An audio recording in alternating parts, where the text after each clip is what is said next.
Hello বন্ধুরা, আজ আমরা 2 মিনিটের কম সময়ের মধ্যে আমরা টোটাল কারকটাকে বুঝবো। এবং এই কারক আমাদের WBSLS টিম যেটা সামনে আসতে চলেছে, খুবই একটা সম্ভাবনা আছে। অবশ্যই জোরদার করে পড়াশোনা শুরু করে দাও।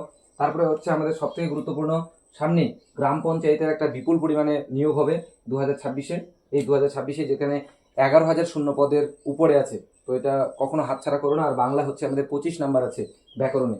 প্রাইমারি পরীক্ষা, নেট সেট এবং মাধ্যমিকের জন্য তো অবশ্যই গুরুত্বপূর্ণ যে ক্লাসটা। তাহলে আমরা আজকে পার্ট 1 করছি। আমরা দেখি কারক মানে কি। কারক মানে হচ্ছে নামপদ, নামপদ প্লাস ক্রিয়াপদ। এই নামপদ এবং ক্রিয়াপদের যে সম্পর্ক তাকে বলা হয় কি কারক, বা ইংরেজিতে যাকে বলা হয় কেস। যেমন এখানে একটা উদাহরণ দেওয়া হচ্ছে, রাম বই পড়ে। এখানে রাম বই পড়ে বলতে পরে পরে হচ্ছে কাজ করা বোঝাচ্ছে, তাহলে এটা হচ্ছে ক্রিয়াপদ, এটা ক্রিয়াপদ। এই ক্রিয়াপদের সঙ্গে যে বাকি অংশটা আছে, এই যে অংশটা, এটাকেই বলা হয় কি নামপদ। তাহলে নামপদের সঙ্গে ক্রিয়াপদের যে সম্পর্ক তাকেই বলা হয় কি কারক। এবার কারক মনে রাখতে গেলে আমাদের বেশ কিছু রুলস নিয়ম জানতে হবে, যেটা জানলে তোমরা কোনো দিন আর কারক ভুলবে না। যেমন কে দিয়ে প্রশ্ন করলে হয় কর্তৃকারক, কি বা কাকে দিয়ে প্রশ্ন করলে হয় কর্মকারক, কার দ্বারা দিয়া কর্তৃক হলে করণকারক, এবং কি বা কাকে দিয়ে প্রশ্ন করলে সম্প্রদান কারক হয়। এবার এখানে লেখা আছে নিঃস্বার্থভাবে। নিঃস্বার্থ মানে এখানে দেখতে পাচ্ছি দুইয়ে কি এবং কাকে, এখানে লেখা আছে কি এবং কাকে, তাহলে দুটোই তো একই রকমের প্রশ্ন।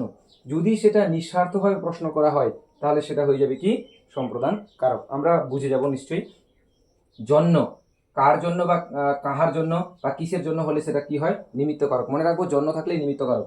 কোথা হইতে থেকে, অর্থাৎ হইতে থেকে চেয়ে থাকলে হলে কি অপাদান কারক। স্থান কাল বিষয় সময় এবং কোথায় যদি থাকে তাহলে সেটা হবে কি অধিকরণ কারক। তো এটা অবশ্যই তোমরা খাতায় লিখে বারবার করে একটু 2-3 বার প্র্যাকটিস করলেই তোমাদের হয়ে যাবে। চলে আসছি এবার আমাদের উদাহরণের দিকে। প্রথম উদাহরণ, রাম বই পড়ে। এখানে আমরা নিশ্চয়ই দেখতে পাচ্ছি ক্রিয়াপদ হচ্ছে আমাদের পড়ে, পরেটা কাজ করা বোঝাচ্ছে। তো এই পরেকে মানে ক্রিয়াপদকে আমাকে প্রশ্ন করতে হবে এই যে WH ওয়ার্ডগুলো আছে সেগুলো দিয়ে। যেমন কে পড়ে, রামের নিচে দাগ আছে, তাহলে যার নিচে দাগ আছে, বা যদি প্রশ্ন করে যে রাম কোন কারক, ওইভাবে আমাদের প্রশ্নটা আসবে উত্তর।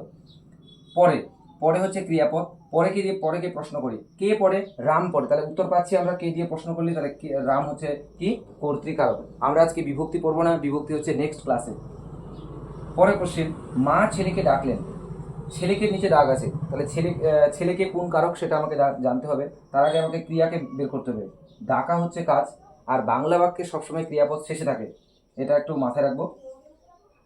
ডাকলেন, মা ডাকলেন কাকে, ছেলেকে। কাকে দিয়ে প্রশ্ন করলে উত্তর পাওয়া যাচ্ছে, তাহলে ছেলেকে, তাহলে এটা হয়ে যাবে কি কর্ম কারক। কৃষক লাঙল দিয়ে জমি চাষ করে। লাঙল দিয়ে দ্বারা দিয়া কর্তৃক হলে কি, তাহলে করণ কারক, তাহলে লাঙল দিয়ে হবে কি করণ কারক। খুবই সহজ। গরিবদের গরিবদের বস্ত্র দান করা হলো। এইবার বিষয় দান, এখানে এখানে কাজ কাজ কোনটা করা হলো, দান করা হলো, এটা এটা হচ্ছে আমাদের ক্রিয়াপদ। তো এখানে দান করা হলো কাকে, গরিবদের।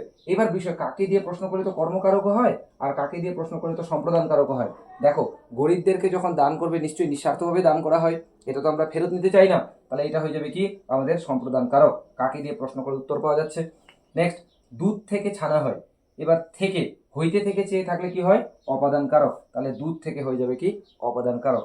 পাখিটি গাছে বসে আছে, অর্থাৎ স্থানকাল বোঝাচ্ছে, যে অর্থাৎ স্থানকাল বোঝালে কি হয় সেটা অধিকরণ কারক, তাহলে গাছে হবে কি অধিকরণ কারক। তো এই ছিল আমাদের পার্ট 1 ক্লাস। খুব তাড়াতাড়ি দেখা হচ্ছে পার্ট 2-তে। ভালো লাগলে অবশ্যই ভিডিওটিকে শেয়ার করো, বন্ধুদের সঙ্গে শেয়ার করে দাও, আর আমাদের চ্যানেলটির সঙ্গে যুক্ত হয়ে থাকো। Best of luck, thank you.